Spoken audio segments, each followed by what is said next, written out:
সাহাবী বলেন ফাফাহা বিনহা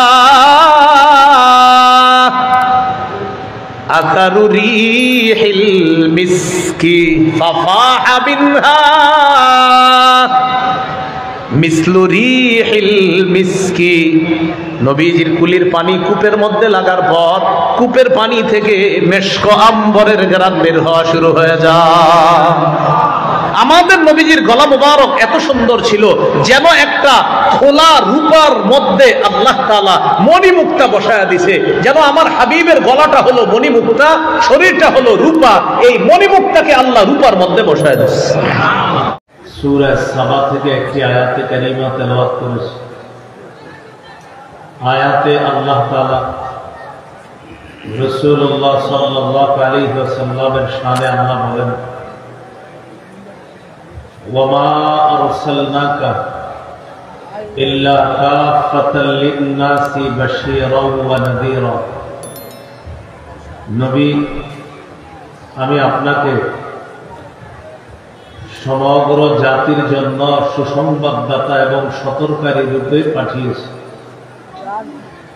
সুসংবাদ দিবেন জান্নাতের, সতর্ক করবে জাহান্নাম থেকে।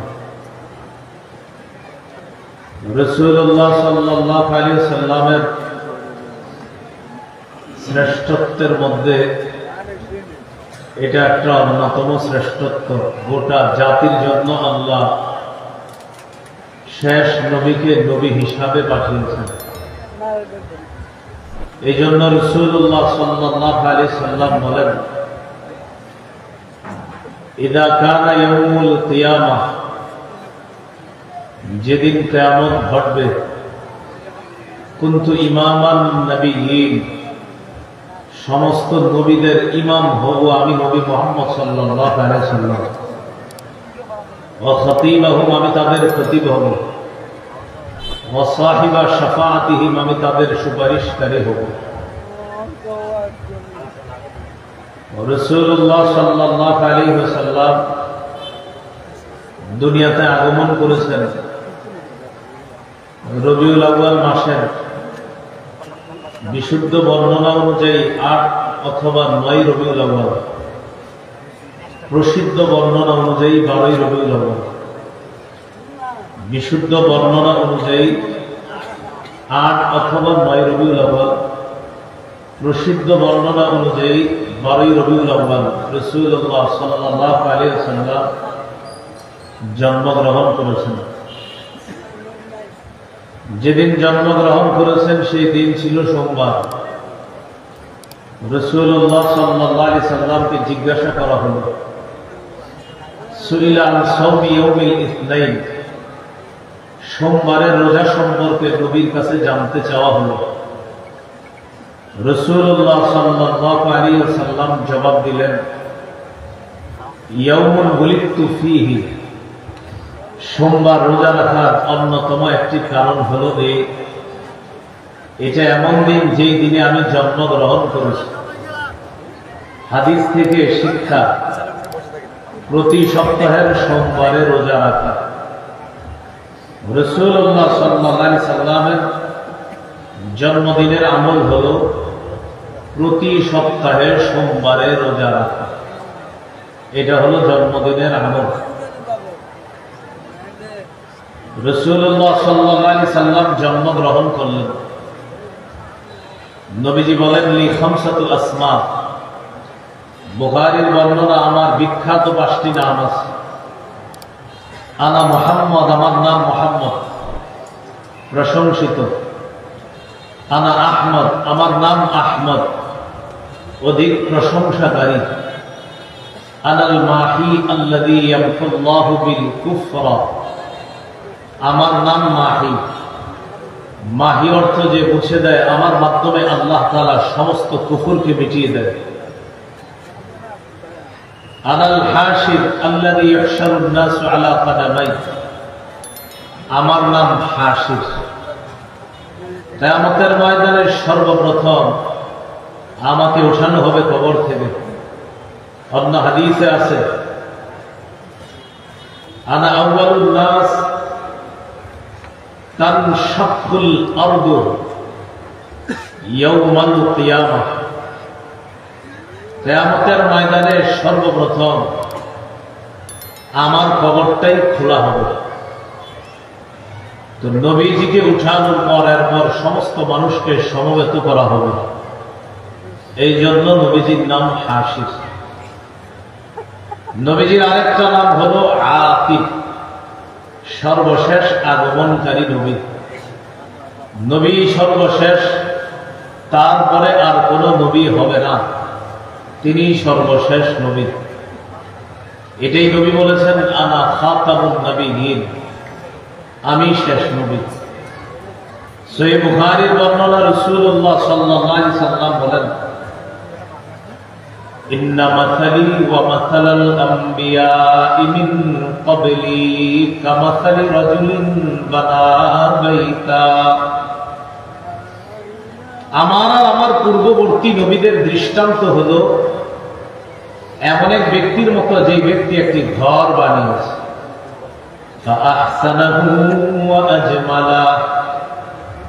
ওই ব্যক্তি ঘরটি সাজিয়েছে,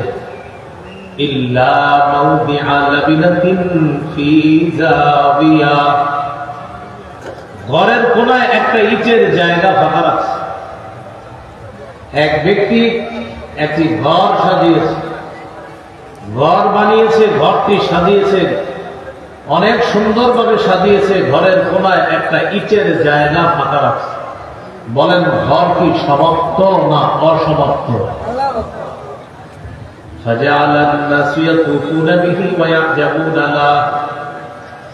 মানুষ এই সুন্দর ঘরটা দেখতে আসে আর চারপাশে প্রদক্ষিণ করে ঘুরে। সবাই ঘর দেখে আশ্চর্য হয়ে যায়।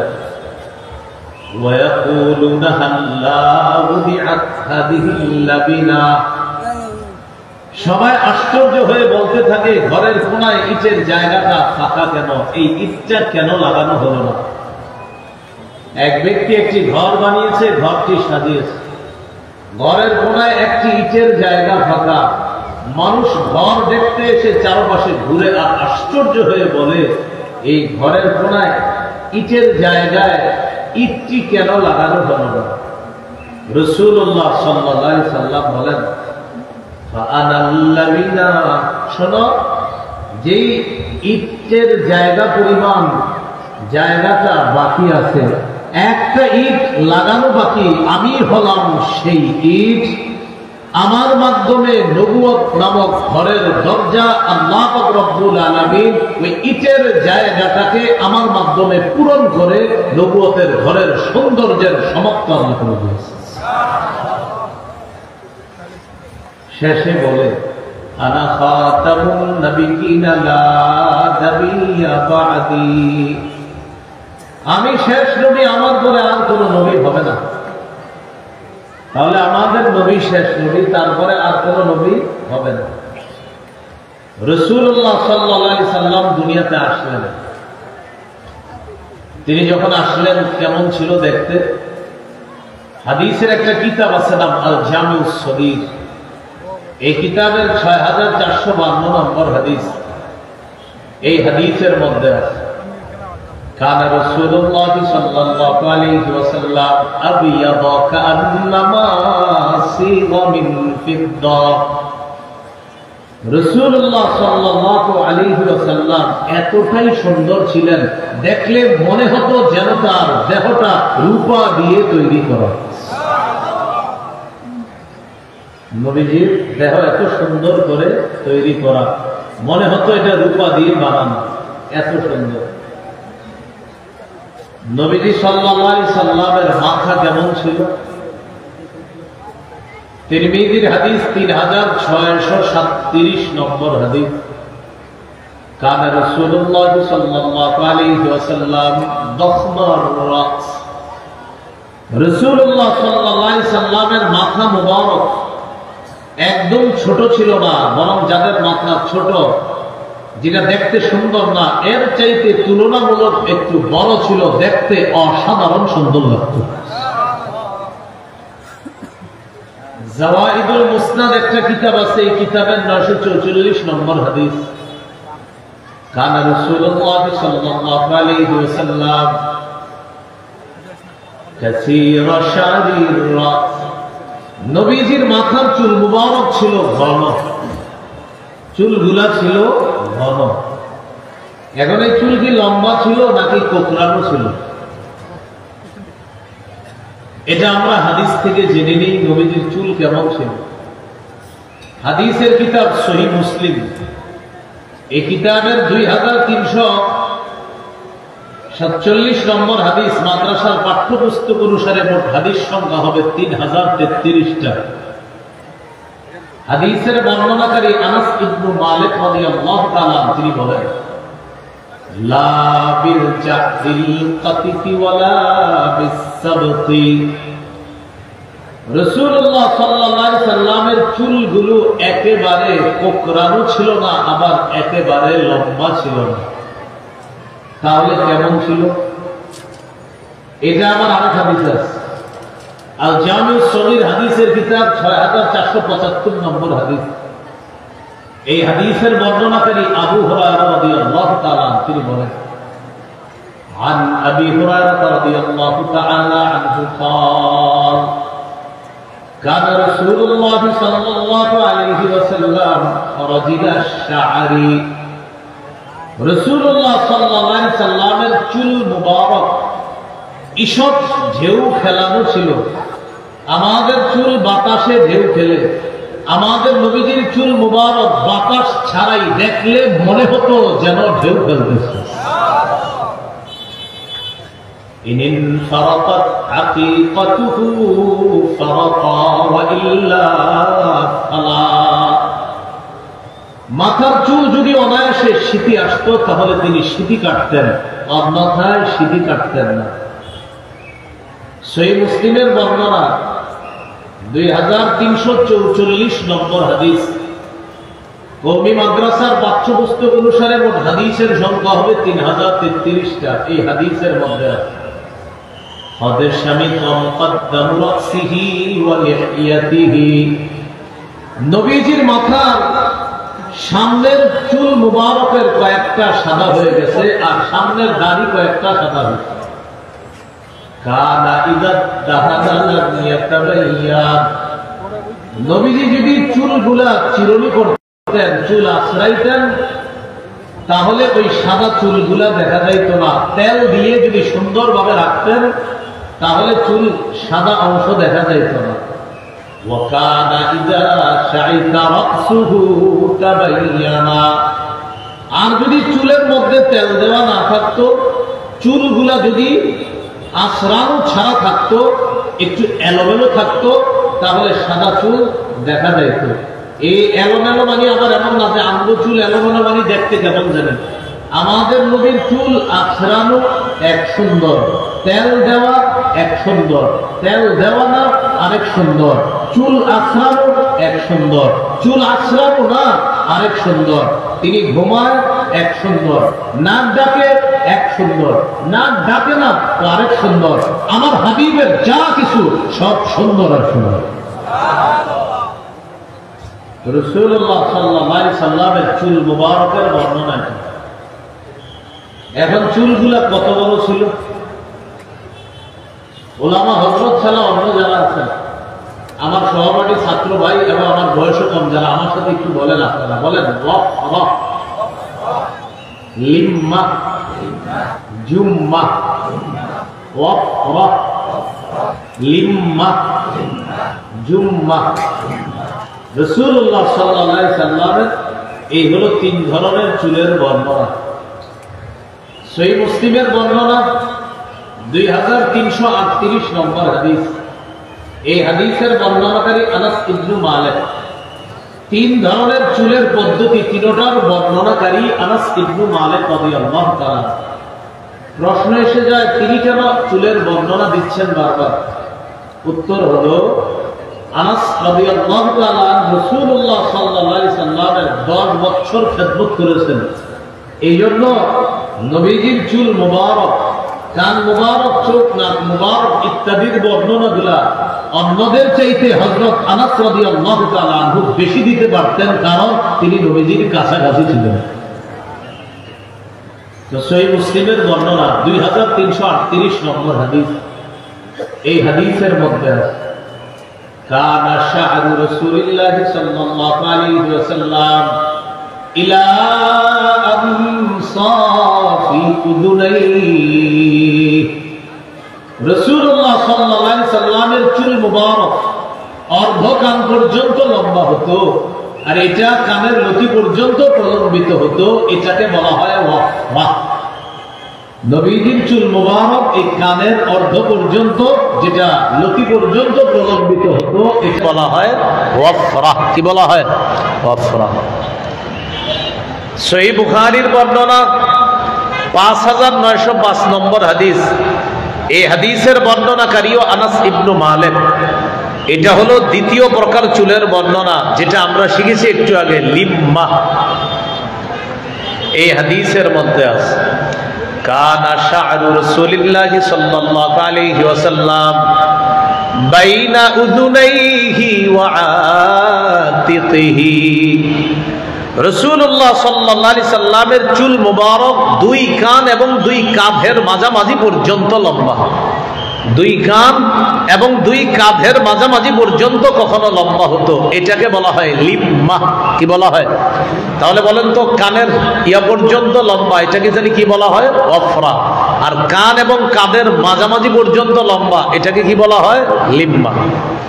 রয়ে গেল 3 নম্বর পদ্ধতি, জুম্মা। সহিহ বুখারীর বর্ণনা 5904 নম্বর হাদিস। এই হাদিসের বর্ণনাকারীও আনাস ইবনু মালিক রাদিয়াল্লাহু তাআলা, তিনি বলেন কানা ইয়াদরিবু শা'রু রাসূলিল্লাহি সাল্লাল্লাহু আলাইহি ওয়াসাল্লাম মানকিবাই। রাসূলুল্লাহ সাল্লাল্লাহু আলাইহি সাল্লামের চুল মুবারক কখনো কখনো কাঁধ পর্যন্ত লম্বা হতো। এই কাঁধ পর্যন্ত লম্বা চুলকে বলা হয় জুম্মা। কান পর্যন্ত ওয়াফরা, কান এবং কাঁধের মাঝামাঝি পর্যন্ত লিম্মা, কাঁধ পর্যন্ত লম্বা, এটাকে বলা হয় জুম্মা। আল্লাহ আমাদের সকলকে 3টি পদ্ধতির কথা মনে রেখে আমলে বাস্তবায়ন করার তৌফিক দান করেন। এইগুলো নবীজি সাল্লাল্লাহু আলাইহি সাল্লামের চুলের বর্ণনা। নবীজি সাল্লাল্লাহু আলাইহি সাল্লামের মাথা মুবারকের বর্ণনা গেল, চুলের বর্ণনা গেল। এখন আমরা জানবো নবীজির চেহারা মুবারকের বর্ণনা। সুবহানাল্লাহ পড়ি। সহিহ বুখারীর বর্ণনা 3549 নম্বর হাদিস। এই হাদিসের মধ্যে আছে কানা রাসূলুল্লাহ সাল্লাল্লাহু আলাইহি ওয়াসাল্লাম আহসানান নাসি ওয়াজহা। রাসূলুল্লাহ সাল্লাল্লাহু আলাইহি সাল্লাম এই পৃথিবীর সমস্ত মানুষের মধ্যে সর্বাপেক্ষা সুন্দর চেহারার অধিকারী ছিলেন। সবচেয়ে সুন্দর চেহারার অধিকারী ছিলেন। এখন কথা হলো, চেহারাটা কি গোল নাকি লম্বা? জানলাম সবচেয়ে সুন্দর, এখন জানবো এটা কি গোল নাকি লম্বা। তিরমিজির হাদিস 3638 নম্বর হাদিস। এই হাদিসের মধ্যে আছে লা বিল মুকালসাম বাল কানা ফি ওয়াজহিহি তাদবীর। নবীজির চেহারা মুবারক একেবারে গোল ছিল না, বরং গোলের গোলের ভাব ছিল। আবার বলছি, একেবারে গোল না, বরং গোলের দিকে একটা ভাব ছিল, পুরোপুরি গোল ছিল না। সহিহ মুসলিমের বর্ণনা, সাহাবী জিজ্ঞাসা করলেন ওয়াজহুহু মিসলাস সাইফ। আচ্ছা, নবীর চেহারা মুবারক কি তরবারির মতো ছিল? সাহাবী জবাব দিলেন লা বাল কানা মিসলাশ শামসি ওয়াল কমার। নবীর চেহারা মুবারক চাঁদ এবং সূর্যের মতো সুন্দর ছিল। চাঁদ এবং সূর্যের মতো সুন্দর। তো চাঁদ, এটার আবার গোল ভাবা যাবে না আপনি, কারণ আগেই বলে নিছি পুরাপুরি গোল না, গোলের দিকে ভাব। তো জিজ্ঞাসা করলেন এটা কি তরবারির মতো? তো সাহাবী জবাব দিলেন না না, চন্দ্র এবং সূর্যের মতো। তিরমিজির হাদিস 2811 নম্বর হাদিস, 2811। এই হাদিসের বর্ণনাকারীর নামটাও আমরা একটু মনে রাখি। বলেন জাবের ইবনে সামুরা। জাবের ইবনে সামুরা রাদিয়াল্লাহু তাআলা। এই জাবের রাদিয়াল্লাহু তাআলা কি বলেন দেখেন, যেটা আমরা ছোটবেলা থেকে শুনছি ঘটনাটা, এই জন্য আপনাদেরকে হাদিসের রাবি বর্ণনাকারীর নামটাও একটু বলাইলাম। সাহাবীর নাম জাবের ইবনে সামুরা রাদিয়াল্লাহু তাআলা তিনি বলেন, তিরমিজি 2811 নম্বর হাদিস 2811, তিনি বলেন عن جابر بن سمرة رضي الله تعالى عنه قال رأيت رسول الله صلى الله عليه وسلم في ليلة إضحيان আমি আল্লাহ রাসূলের দিকে জোছনা রাতে তাকাইলাম। কি রাতে? জোছনা। আমি নবীর দিকে জোছনা রাতে তাকাইলাম। فجعلت أنظر إلى رسول الله صلى الله عليه وسلم وإلى القمر, একবার নবীর দিকে তাকাই, একবার চাঁদের দিকে তাকাই, নবী চাঁদ, নবী চাঁদ, নবীর দিকে চাঁদের দিকে, নবীর দিকে চাঁদের দিকে। জাবের বলেন হুয়া আহসানু ইনদি মিনাল কমার, আল্লাহর কসম তিনি ওই চাঁদের চাইতে বেশি সুন্দর। হযরত জাবের রাদিয়াল্লাহু তাআলা আনহু বলেন, জ্যোৎস্না রাতে তাকাইলাম, একবার চেহারা মুবারকের দিকে তাকাই, একবার চাঁদের দিকে তাকাই, চেহারা চাঁদ, চেহারা চাঁদ, চেহারা চাঁদ, বিশ্বাস করো তিনি চাঁদের চেয়ে সুন্দর। এই হলো নবীজি সাল্লাল্লাহু আলাইহি সাল্লামের চেহারা মুবারকের বর্ণনা। আর একটা বর্ণনা শুনেন, আল জামিউস সগীর হাদিসের কিতাব 6475 নম্বর হাদিস। এই হাদিসের মধ্যে আছে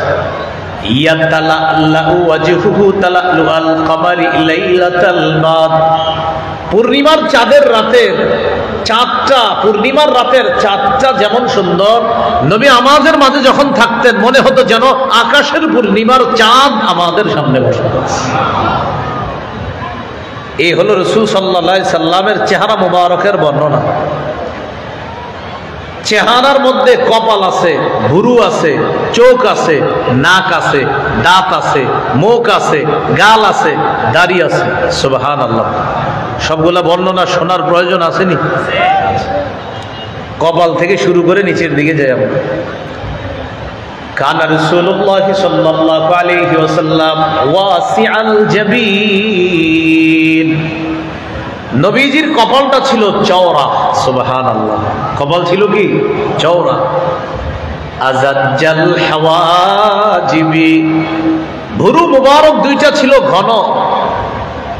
সাওয়াবিগা ফি গায়রি কারনিন বাইনাহুমা, ভুরু দুইটা এইভাবে বাঁকা ঘন, দুই ভুরুর মাঝখানে আবার ফাঁকা। এই দুই ভুরুর মাঝখানে বাইনাহুমা ইরকুন, ছোট্ট একটা রগের মতো।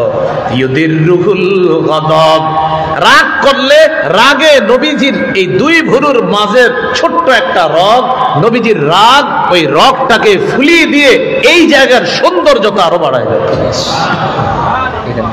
রাগ করলে এটা আপনার ইয়ে হইতো, আরো সুন্দর দেখা যেত। সুবহানাল্লাহ। এটা হলো নবীজির ভুরু, কপাল আর দুই ভুরুর মাঝখানে ছোট্ট একটা রগ। নবী যখন রাগ করতেন, আমাদের নবীজির রাগও সুন্দর। সুবহানাল্লাহ। আমার নবীর সব সুন্দর। কি কথা বুঝে আসছে তো? শুধু আমার নবীর নামে বেদাত অসুন্দর। কি অসুন্দর? হ্যাঁ, আমার নবীকে ভালোবাসা সুন্দর, মহব্বত করা সুন্দর, নবীর সব সুন্দর, পদ্ধতিটাও সুন্দর। বুঝে আসছে তো? হযরত মাওলানা মুফতি বশিরুল্লাহ হাফিজাহুল্লাহ কম কথায় দামি কথা বলছে, আপনারা মন দিয়ে শোনেন না। হুজুরে সংক্ষিপ্ত সময় অনেক দামি কথা বইলা ফেলছে, কিন্তু আপনারা মন দেন নাই সবাই, কিন্তু মন দেওয়া উচিত ছিল। রাসূলুল্লাহ সাল্লাল্লাহু আলাইহি ওয়াসাল্লাম, এই ছিল তার ভুরু দুইটার বর্ণনা। ভুরুর মাঝখানে ছোট্ট রগ, রাগ এই রগকে ফুলিয়ে দিত। এরপরে হলো আপনার চোখের বর্ণনা, দুই ভুরুর নিচে চোখ। সহিহুল আদাবিল মুফরাদ কিতাবের নাম, 988 নম্বর হাদিস। তিরমিজির বর্ণনায় আসছে রাসূলুল্লাহ সাল্লাল্লাহু আলাইহি সাল্লামের চোখ কেমন ছিল। কানা রাসূলুল্লাহ সাল্লাল্লাহু আলাইহি ওয়াসাল্লাম আযীমাল আইনাইন। কোরআনের মধ্যে অসংখ্য অগণিত জায়গায় হুরদের বর্ণনায় যখন আল্লাহ তাআলা আলোচনা করেছেন, আল্লাহ তাআলা আলোচনা করেছেন হুররা হবে ডাগর ডাগর চোখ বিশিষ্ট। বলেন হুররা হবে, সবাই বলেন ডাগর ডাগর, বলতে হবে হুররা হবে ডাগর জাগর, আবার হুররা হবে ডাগর ডাগর চোখ বিশিষ্ট।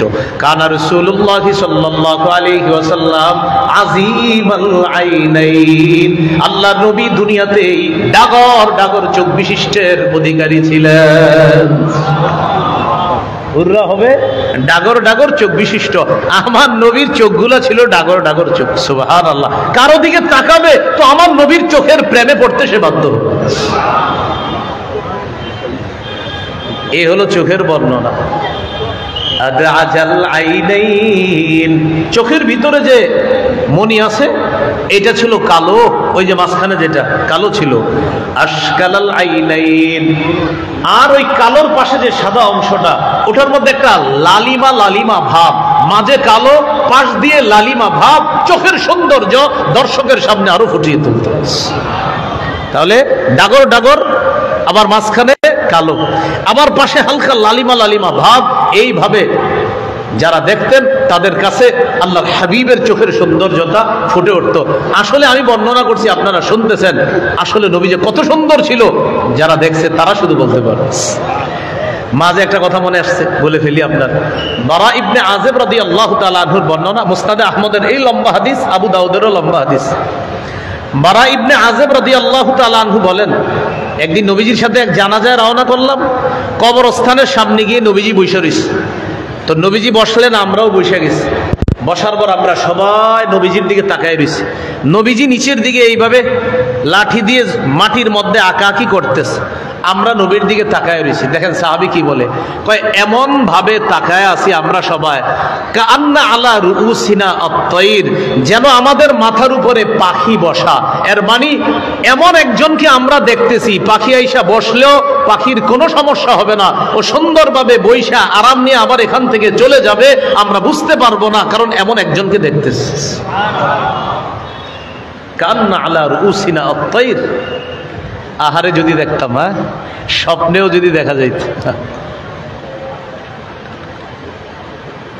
তো রাসূলুল্লাহ সাল্লাল্লাহু আলাইহি ওয়াসাল্লাম, এই ছিল নবীজির চোখ মোবারক। নবীজি সাল্লাল্লাহু আলাইহি সাল্লামের চোখের এই কোণাগুলা কেমন ছিল? আমরা বাচ্চাদেরকে কি বলি, ছোটবেলায় কাজল দিয়ে দেয়, তো কাজল দিলে ওর চোখের সৌন্দর্যতা ফুটে। আবার অনেকে সুরমা দেয়, সুরমা দিলে চোখের সৌন্দর্যতা ফুটে। এবার আমার নবীর চোখ কেমন ছিল একটু দেখেন। জাবির ইবনে সামুরা রাদিয়াল্লাহু তাআলা আনহু বলেন, কুনতু ইযা নাযারতু ইলাইহি কুলতু আকহালাল আইনাইন, মাঝে মাঝে নবীজির দিকে তাকাইতাম, আমি মনে মনে বলতাম মনে হয় তিনি চোখে সুরমা দেওয়া। আবার বুঝেন, আমি নবীর দিকে তাকাইতাম, তাকায়া মনে হতো, আমার মনে মনে এরকম মনে হতো, মনে হয় তিনি চোখে সুরমা দিছেন। ওয়ালাইসা বিআকহালা, ভালোভাবে তাকায়া দেখতাম চোখে সুরমা দেওয়া না, বরং আমার নবীর চোখগুলো আল্লাহ বানাইছে এত সুন্দর, দেখলে মনে হতো যেন সুরমাওয়ালা চোখের মতোই হাবিবের চোখগুলো আল্লাহ বানাইছে। কাজল দিয়ে সুন্দর বাড়ায়, সুরমা দিয়ে সৌন্দর্যতা বাড়ায়, আমার নবীর চোখ আল্লাহ বানাইছে এমন। সুবহানাল্লাহ। এ হলো চোখ মোবারক। তাহলে বুরু গেল, কপাল গেল, চোখ গেল, দুই চোখের মাঝে একটা জিনিস আছে, কি? নাক। কানা রাসূলুল্লাহ সাল্লাল্লাহু আলাইহি ওয়াসাল্লাম আকাদাল ইবনিনা লাহু নূরুন ইয়ালু, রাসূলুল্লাহ সাল্লাল্লাহু আলাইহি সাল্লামের নাক মুবারক সামনে কিছুটা হালকা উঁচু ছিল, অসাধারণ সুন্দর, যেন নাক মুবারকের মাথায় একটা নূর চমকাইতো সব সময়। এর মানে নূরের তৈরি না কিন্তু, আবার হ্যাঁ মাশাআল্লাহ মনে রেখেন। মাঝে মাঝে আমরা বলি ইমাম সাহেবের চেহারাটা মাশাআল্লাহ যেন নুরানি, এই নুরানি মানে কিন্তু ইমাম সাহেব নূরের তৈরি না। নূর বললে নূরের তৈরি হওয়া আবশ্যক হয় না, এই মাসালা মনে রাখবেন। নূর বললে কাউকে নূরের তৈরি হওয়া আবশ্যক হয় না। এমন অসংখ্য দলিল, শুধু অসংখ্য না, আমার মনে হয় একটা বয়ানই আছে, লম্বা বয়ান আছে, যে নূর বললে যে নূরের তৈরি হয় না, শুধু প্রমাণ আর প্রমাণ, প্রমাণ আর প্রমাণ। আলহামদুলিল্লাহ, ফালিল্লাহিল হামদ, অসংখ্য গণিত প্রমাণ দিছি যে নূর বললেই নূরের তৈরি হয় না। আল্লাহ আমাদেরকে বোঝার তৌফিক দান করুন। তো নাক মুবারক ছিল একটু উঁচু, সেখানে মনে হতো নূর চমকাইতেছে, আলো চমকাইতেছে, এরকম মনে হতো। এগুলো নাকের বর্ণনা। গাল ছিল কেমন? সাহলাল খাদ্দাইন, গাল দুইটা ছিল সমান, বেশি মাংসালু ছিল না। কাসাল লিহিয়া, দাড়ি মুবারক ছিল ঘন। তাহলে নিজের মধ্যে একটু আপনি অনুভবে আনেন, কপাল ছিল চওড়া, ভুরুগুলো ছিল ঘন, দুই ভুরুর মাঝখানে ফাঁকা ছিল, ছোট্ট একটা রগ। রাগ করলে নবীজির রাগ এই রগকে ফুলিয়ে দিয়ে সৌন্দর্যতা আরো বাড়িয়ে দিত। চোখগুলো ছিল ডাগর ডাগর, যেন চোখের মধ্যে সুরমা দেওয়া। জাবের রাদিয়াল্লাহু তাআলা আনহু বলেন, না আসলে সুরমা দেওয়া না, আল্লাহ বানাইছে চোখগুলা এত সুন্দর। দুই চোখের মাঝখানে নাক, অসাধারণ সুন্দর। নাকের পাশে দুই গাল, আরো সুন্দর। এই গাল মুবারকের সৌন্দর্যতা, হাবিবের দাড়ি মুবারক এই সৌন্দর্যতা আরো বাড়িয়ে দেয়। এই গেল মোটামুটি আপনার এই অংশের বর্ণনা। রয়ে গেল মুখ মুবারক। রাসূলুল্লাহ সাল্লাল্লাহু আলাইহি সাল্লাম যখন কথা বলতেন খুব আস্তে আস্তে বলতেন। আম্মাজান আয়েশা সিদ্দিকা রাদিয়াল্লাহু তাআলা আনহা বলেন, লাউ আদ্দাকুল আদু লা আহসা, নবীজি এত সুন্দর করে কথা বলতেন, কেউ যদি গণনা করতে চাইতো তাহলে গুনে গুনে রেখে দিতে পারত। নবীজি একটা কথা বলছেন, দুইটা, তিনটা, চারটা, এত সুন্দর করে কথা বলতো যে কেউ যদি গণনা করে রাখতে চাইতো গণনা করে রেখে দিতে পারত। এ হলো নবীজির কথা বলা। নবীজির মুখের ভিতরের দাঁত মুবারক কেমন ছিল? কানা রাসূলুল্লাহ সাল্লাল্লাহু আলাইহি ওয়াসাল্লাম মুফাল্লাজাল আসনান, দাঁতগুলা হালকা ফাঁকা ফাঁকা ছিল। যখন কথা বলতো মনে হতো দাঁতের ফাঁকা দিয়ে যেন মণি মুক্তা ঝরছে। হালকা হালকা ফাঁকা, অসাধারণ সৌন্দর্যের অধিকারী দাঁত মুবারক। এগুলো দাঁতের বর্ণনা। নবীজি সাল্লাল্লাহু আলাইহি সাল্লামের মুখের ভিতরে থুতু মুবারক কেমন? থুতু থুতু। সহিহ বুখারীর বর্ণনা 4210 নম্বর হাদিস। খায়বারের যুদ্ধে মুসলমানদের বিজয় হচ্ছে না। রাসূলুল্লাহ সাল্লাল্লাহু আলাইহি সাল্লাম একটা ঘোষণা করলেন খায়বারের যুদ্ধের দিন। قال رسول الله صلى الله عليه وسلم يوم خيبر لأعطين الراية غدا رجلا يفتح الله على يديه يحب الله ويحبه الله ورسوله। নবীজি খায়বারের যুদ্ধের দিন বললেন, আমি আগামীকাল পতাকা এমন এক ব্যক্তির হাতে দিব, যেই ব্যক্তির হাতে আল্লাহ খায়বারের বিজয় দান করবে। এই ব্যক্তি আল্লাহকে ভালোবাসে, আল্লাহ এবং আল্লাহ রসুলও তাকে ভালোবাসে। সুবহানাল্লাহ। আবার একটু বুঝেন, নবীজি বললেন আগামীকাল এমন এক ব্যক্তির হাতে আমি পতাকা দিব, যার হাতে আল্লাহ খায়বারের বিজয় দান করবেন, যিনি আল্লাহকে ভালোবাসে আর আল্লাহ এবং তার রসুলও তাকে ভালোবাসে। তাহলে বিষয়টা প্রথম অংশের যে গুরুত্বপূর্ণ, দ্বিতীয় অংশটা তিনি আল্লাহকে ভালোবাসেন, এটা অনেক গুরুত্ব। সাথে সাথে নবী বলতেছে আল্লাহ এবং তার রসুলও তাকে ভালোবাসে। এই কথা প্রথমটার গুরুত্ব দ্বিতীয় কথাটা আরো বেশি গুরুত্বপূর্ণ করে তুলছে। সুবহানাল্লাহ। চিন্তা করেন, আমরা আল্লাহরে ভালোবাসি, বলেন সুবহানাল্লাহ। কিন্তু যদি জানতাম আল্লাহ ভালোবাসে আমাদেরকে, তাহলে বাকি আল্লাহ বলে দিয়েছে। নবী আপনি বলেন, সূরা আলী ইমরানে বলছে।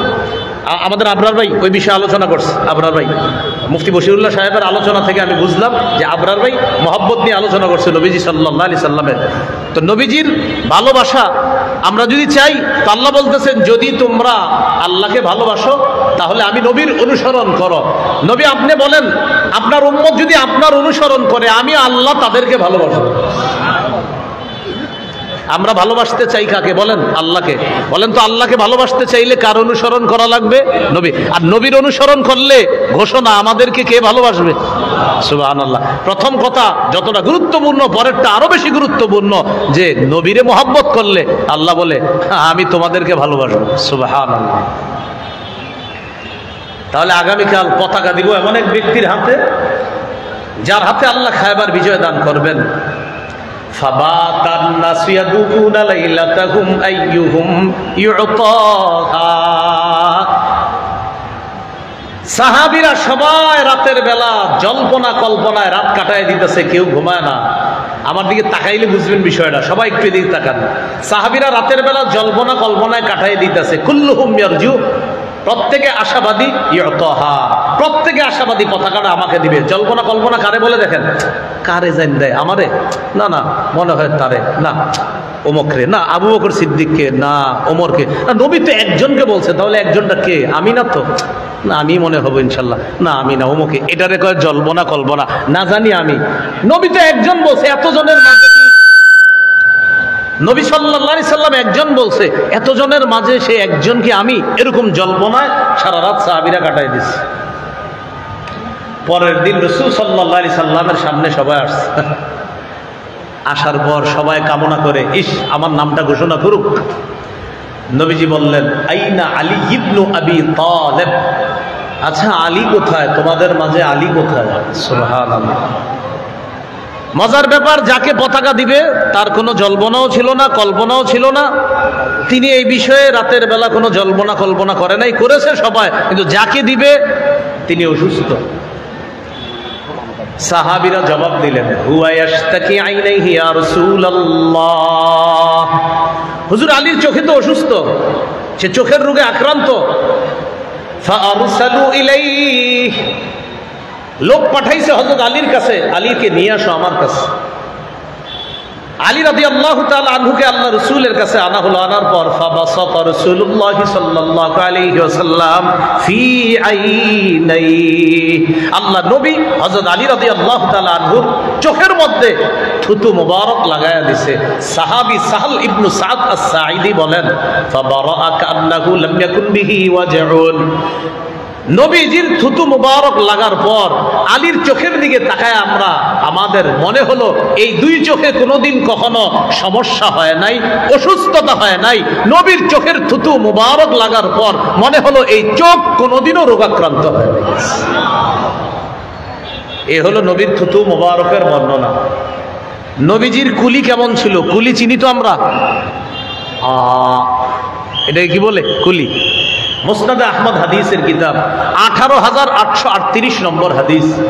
এই হাদিসের মধ্যে আছে, উতিয়া রাসূলুল্লাহ সাল্লাল্লাহু আলাইহি ওয়াসাল্লাম বিদালবিম মিম্মা, আল্লাহ নবীর কাছে এক বালতি পানি আনা হলো। ফাশারিবা বিন, নবীজি পানি পান করলেন, করার পর ফামাজ্জা, নবী কুলি করলেন, করার পর সব্বা ফিল বিইরি, কুলির পানিটা কূপের মধ্যে ফেলে দিলেন।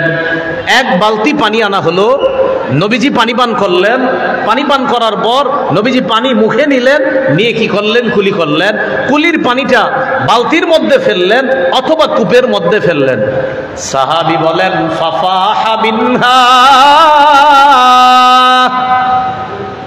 আকারু রিহিল মিসকি, ফাফাহা বিনহা মিসলু রিহিল মিসকি, নবীজির কুলির পানি কূপের মধ্যে লাগার পর কূপের পানি থেকে মেশক আম্বরের ঘ্রাণ বের হওয়া শুরু হয়ে যায়। এটা হলো কুলি। তাহলে গেল কি? দাঁত গেল, এরপরে থুতু গেল, কুলি গেল। নবীর ফু ছিল কেমন? ফু বিসমিল্লাহির রহমানির রহিম, এই ফুটা কেমন ছিল? হ্যাঁ সুবহানাল্লাহ পড়া না, এটা জানা দরকার আছে না? ফু বিসমিল্লাহ, এটা আবু দাউদের হাদিস। রাসূলুল্লাহ সাল্লাল্লাহু আলাইহি সাল্লামের একজন সাহাবী নাম সালামা ইবনুল আকওয়া রাদিয়াল্লাহু তাআলা, হাদিসের বর্ণনাকারী তাবিঈর নাম ইয়াজিদ ইবনে আবি উবাইদ, তিনি বলেন, রাআইতু আসারা দারবাতিন ফি সাকি সালামা, একদিন নবীর সাহাবী সালামা ইবনুল আকওয়ার পায়ের গোছার মধ্যে আঘাত দেখলাম। আমি আবার বলছি, নবীর একজন সাহাবী সালামা, যিনি খুব দৌড়াইতে পারতেন, এই সাহাবীর পায়ের গোছার মধ্যে আঘাতের চিহ্ন দেখলাম। দেখার পর আমি প্রশ্ন করলাম, মা হাজিহি, আপনার পায়ে এটা কিসের সমস্যা? আপনার কি কোনো সমস্যা হয় না? এই যে আঘাতের চিহ্ন, আপনি দি মাশাআল্লাহ দিব্যি ভালো মানুষ, হাঁটতেছে চলতেছে, কিন্তু আঘাত, মারাত্মক আঘাত, কিন্তু উনি চলতেছে উঠতেছে বসতেছে, কোনো সমস্যা হয় না। সাহাবী সালামা ইবনুল আকওয়া জবাব দিলেন, আসাবাতনি ইয়াউমা খায়বার, খায়বারের যুদ্ধের দিন আমার আঘাত লাগছে এখানে। আঘাত লাগার পর মাঠের মধ্যে ঘোষণা হয়ে গেল উসিবা সালামা, সালামা আঘাতপ্রাপ্ত হয়েছে, সালামার পায়ে তীর লেগেছে, সালামা আঘাতপ্রাপ্ত হয়েছে, তার পায়ের মধ্যে ক্ষত হয়েছে। এই কথা শোনার পর দুইয়াবি, আমাকে আহ্বান করা হলো নবীর কাছে, ফাউতিয়াবি, আমাকে নবীর কাছে নিয়ে গেলা হলো, ফানাফাসা ফিয়া সালাসা নাফাসাত, আল্লাহ নবী আমারে 3টা ফু দিয়ে দিলেন, 1 2 3, 3টা ফু দিলেন। সাহাবী সালামা বলেন, ফামাশতাকাইতুহা হাত্তা সাআ, ফু দেওয়ার পর থেকে তোমরা দেখলে মনে করো ক্ষত আছে, কিন্তু ফু দেওয়ার পর থেকে এই মুহূর্ত পর্যন্ত আমি আমার এই জায়গায় আর কোনো ব্যথা অনুভব করি না। এ হলো আমার নবীর ফু। আল্লাহ আমাদের সকলকে নবীজি সাল্লাল্লাহু আলাইহি সাল্লামের এই যে সৌন্দর্যতাগুলা, এগুলা উপলব্ধি অনুভবে আনার তৌফিক দান করেন। এটা হলো নবীজি সাল্লাল্লাহু আলাইহি সাল্লামের মুখের বর্ণনা, এইগুলো ফুয়ের বর্ণনা। এবার আসেন রাসূল সাল্লাল্লাহু আলাইহি সাল্লামের গলা মোবারক কেমন ছিল। হাদিসের মধ্যে আসছে, একটা রূপার প্লেটের মধ্যে যদি একটা মণি মুক্তা সাজায় রাখেন, আবার বলছি রূপার প্লেট, এই প্লেটের মধ্যে মণি মুক্তা সাজায় রাখবেন, বলেন তো মণি মুক্তার সৌন্দর্যতা কমবে না আরো বাড়বে? কাআন্না উনুকাহু জিদুদুমিয়াতিন ফি সাফাইল ফিদ্দা, আমাদের নবীজির গলা মোবারক এত সুন্দর ছিল যেন একটা খোলা রূপার মধ্যে আল্লাহ তাআলা মণিমুক্তা বসায়া দিছে, যেন আমার হাবিবের গলাটা হলো মণিমুক্তা, শরীরটা হলো রূপা, এই মণিমুক্তাকে আল্লাহ রূপার মধ্যে বসায়া দিছে। এটা হলো গলা মোবারক। আসেন গলার নিচে কাপ মোবারক, এখানে রাআইতুল খাতামা ইনদা কাতিফিহি মিসলা বাইদাতিল হামামা, এই কাঁধ মুবারকের এখানে আমি, সাহাবী বলেন, আমি দেখলাম ছোট্ট একটা কবুতরের ডিমের মতো মোহরে নবুয়ত। এটাকে বলে কি ভাই? মোহরে নবুয়ত, নবুয়তের মোহর। আমাদের নবী যে শেষ নবী, তারপরে আর কোনো নবী হবে না। এই ছোট্ট একটা কবুতরের ডিমের মতো এখানে দেখলাম। সাহাবী বললেন, তো এই ডিমের মতো এটা তো দেখে ফেলছে শেষ নবী, নবীজি সাল্লাল্লাহু আলাইহি সাল্লামের পরে আর কোনো নবী হবে না। এটা একটা স্পষ্ট প্রমাণ। আমাদের নবীজির পরে কেউ যদি এভাবে সেভাবে ওভাবে জিল্লি নবী, ছায়া নবী, রডের নবী, বাঁশের নবী, কোন নবী দাবি করে, সে কাফের, তার অনুসারী কাফের, তাদের সমর্থনকারী কাফের না। আবার বুঝছে ঠিক কোন, আমাদের নবীর পরে যদি কেউ নবুয়ত দাবি করে নতুন করে, যদি বলে হাকিকি নবী, যদি বলে রূপক নবী, যদি বলে জিল্লি নবী, যদি বলে এই নবী ওই নবী, যেভাবেই নবুয়ত দাবি করবে সে কাফের। আবার বলছি তার অনুসারী কাফের, আবার বলছি তার সমর্থনকারীরাও কাফের। এই অংশটা গুরুত্বপূর্ণ। যে দাবি করে কাফের, সোজা হিসাব, অনুসারীরা কাফের, সোজা হিসাব, সমর্থনকারীরা কাফের, এটা গুরুত্বপূর্ণ অংশ। অনেকে স্বার্থের কারণে ওদের সমর্থন যোগায় মাঝে মাঝে, কাফের কাফের কাফের, সমর্থনের কোনো সুযোগ নেই। আল্লাহ আমাদেরকে বুঝার তৌফিক দান করেন। এই হলো মোহরে নবুয়ত। আমাদের নবী শেষ নবী, তারপরে আর কোনো নবী হবে না। এবার আসেন নবীজির বুক মুবারক কেমন ছিল। কানা রাসূলুল্লাহ সাল্লাল্লাহু আলাইহি ওয়াসাল্লাম আরিদাস সাদরি, রাসূলুল্লাহ সাল্লাল্লাহু আলাইহি সাল্লামের বুক মুবারক ছিল চওড়া, দেখলে একজন বীর বাহাদুর মুজাহিদ মনে হতো। সুবহানাল্লাহ, চওড়া বুক। আমরা তো বুক টুক চওড়া বানান না, আপনারা যুবক ভাইয়েরা বুক চওড়া বানাইতে হবে, ব্যায়াম করে এটাকে সুন্দর বানাইতে হবে। তো রাসূল সাল্লাল্লাহু আলাইহি সাল্লামের বুক মুবারক ছিল চওড়া। বুক থেকে নাভি পর্যন্ত, এবার একটু খেয়াল করেন, দাকিকাল মাসরুবা, এই বুক থেকে নাভি পর্যন্ত চুলের চিকন একটা রেখা, যেন কোনো শৈল্পিক সৌন্দর্য নবীর বুক মুবারকে বসায় দেওয়া হয়েছে। সেটা আমার রব অসাধারণ সুন্দর একটা চুলের রেখা নবীর বুক থেকে নাভি পর্যন্ত আমার রব স্থাপন করে দিয়েছে। এটা এখান থেকে পর্যন্ত। এ হলো নবীজির সরু পশম, আর হলো বুক মুবারক। এবার আসেন পেট। পেট কেমন ছিল? সাওয়াআল বাতনি ওয়াস সাদরি, নবীজির পেট এবং বুক ছিল সমান। পেট এবং বুক ছিল সমান। এটা আমাদের উচিত। এশার নামাজের পরে খাবার খাওয়া উচিত না, এশার আগে খাবার খাওয়া উচিত। এশার আগে খাবার খাওয়ার পর এশার নামাজ পড়বেন 4 রাকাত, এশার পরে 2 রাকাত সুন্নত হলো 6 রাকাত, আরো 8 রাকাত পড়বেন, 6 আর 8 হলো কত? 14 রাকাত। এই 8 রাকাত হলো ওই যে 12 মাসের 8 রাকাত, মনে আসেনি? কয় মাসের 8 রাকাত? 12 মাসের 8 রাকাত, যেটা রমজান মাস আসলে কি বলে দলিল হয় না 8-এর, না এটা 12 মাসের 8। এই 12 মাসের 8টা পড়ে নেবেন, তাহলে 4 আর 2 এ 6 আর 8 এ 14 আর 3 রাকাত বিতির, এই হলো 17 রাকাত। এই 17 রাকাত পড়বেন এশার নামাজের সহ, আর এশার আগে খানাটা খাইবেন, তাহলে এশার নামাজ মোট পড়বেন 17 রাকাত, আর এশার আগে না খানাটা খেয়ে নেবেন, ইনশাল্লাহ আশা করি পেটটা তত বেশি বড় হবে না। তাহলে সাওয়া আল বাতনি ওয়াস সদরি, পেট এবং বুক ছিল সমান। আল্লাহ আমাদের প্রত্যেকটা পুরুষকে এমন সুন্দর দেহ আমরা গঠন করার তৌফিক দান করেন। চেষ্টা করব এরকম সুন্দর শারীরিক অবয়ব গঠন করার জন্য, কারণ আমাদের বাংলাদেশের বিজ্ঞ মুফতিরা কখনো জিহাদের ফতোয়া দিলে আমরাই তো জিহাদে যেতে হবে ইনশাআল্লাহ। আল্লাহ কথাগুলো মনে রাখার তৌফিক দান করেন। নবীজির হাত পা কেমন ছিল? শাসনাল কাফাইনি ওয়াল কদামাইন, আলী রাদিয়াল্লাহু তাআলা আনহুর বর্ণনা, তিরমিজির হাদিস 3637 নম্বর হাদিস। কানা রাসূলুল্লাহ সাল্লাল্লাহু আলাইহি সাল্লাম শাসনাল কাফাইনি ওয়াল কদামাইন, হাত ছিল কিছুটা মাংসালো। অন্য হাদিসে আসছে আলিয়ান, একদম তুলতুলে নরম ছিল, রেশম যেমন পাতলা নরম, এটার চেয়ে আরো বেশি নরম ছিল আল্লাহ রাসূল সাল্লাল্লাহু আলাইহি সাল্লামের হাত মোবারক। তবে মনে রাখতে হবে, তরবারি হাতে নিলে তখন আবার মুজাহিদ, এমনি নরম, তরবারি হাতে নিলে তখন আবার আমাদের নবী একজন শ্রেষ্ঠ বীর মুজাহিদ। আর পা ছিল হালকা মাংসালো। কানা ইদা মাশা তাকাফা, যখন হাঁটতেন একটু সামনের দিকে ঝুঁকে ঝুঁকে হাঁটতেন। কান্নামাইন হাত্তা মিন সবাব, যেন তিনি উপর থেকে নিচে নামতেন। সহজ সরল বিনয়ী মানুষগুলা যেইভাবে চলে আমার নবী এইভাবে চলতেন, যেন উপর থেকে নিচে চলতেন। আসলে কিন্তু সমান জমিনে হাঁটতেছে, কিন্তু মনে হতো নবী সাল্লাল্লাহু আলাইহি সাল্লাম উপর থেকে নিচে নামতেছে। এই হলো আল্লাহ রাসূল সাল্লাল্লাহু আলাইহি সাল্লামের পা মুবারকের বর্ণনা। এই হলো নবীজি সাল্লাল্লাহু আলাইহি সাল্লামের দৈহিক সৌন্দর্যতার বর্ণনা। এটা হলো দৈহিক সৌন্দর্যতা। নবী সাল্লাল্লাহু আলাইহি সাল্লামের আরেকটা সৌন্দর্যতা হলো চারিত্রিক সৌন্দর্যতা। এটা আমাদের সকলের জন্য অনুসরণীয়। এই ব্যাপারেই আমার আগে হযরত মাওলানা মুফতি বশিরুল্লাহ হাফিজাহুল্লাহ যে আয়াত তেলাওয়াত করছেন, লাকাদ কানা লাকুম ফি রাসূলিল্লাহি উসওয়াতুন হাসানা, তোমাদের জন্য রাসূল সাল্লাল্লাহু আলাইহি সাল্লামের জীবন আদর্শের মধ্যে উত্তম আদর্শ রয়েছে। নবী কিভাবে হাঁটতেন, নবী কিভাবে বসতেন, নবী কিভাবে চলতেন, রাসূল সাল্লাল্লাহু আলাইহি সাল্লাম কিভাবে রাষ্ট্র পরিচালনা করতেন, তিনি কিভাবে সমাজ পরিচালনা করতেন, ব্যক্তি জীবন, পারিবারিক জীবন, সামাজিক জীবন, রাষ্ট্রীয় জীবন, অর্থনৈতিক জীবন, আন্তর্জাতিক জীবন, বিশেষ করে মৌলিক এই 6টি জীবনে আমার হাবিবের আদর্শ বাস্তবায়ন করা, এটা আমাদের জন্য একটা জরুরি।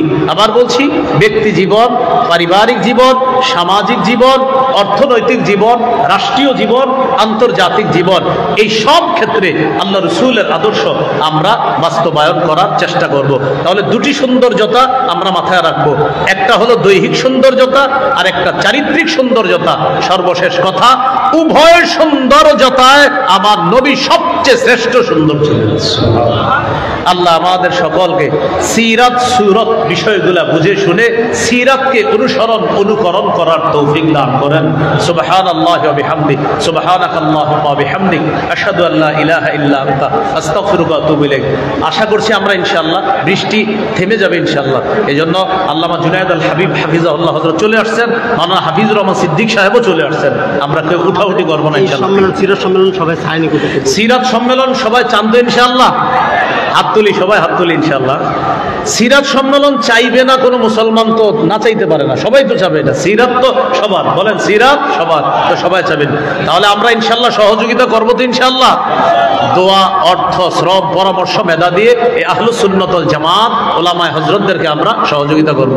ওলামায়ে কেরাম বয়ান করবে, আমরা উঠাউঠি করবো না। আশা করছি আমরা বৃষ্টি আপনার হয়তো ঝিরিঝিরি হচ্ছে, ইনশাআল্লাহ আমরা আশা করি থেমে যাবে ইনশাআল্লাহ।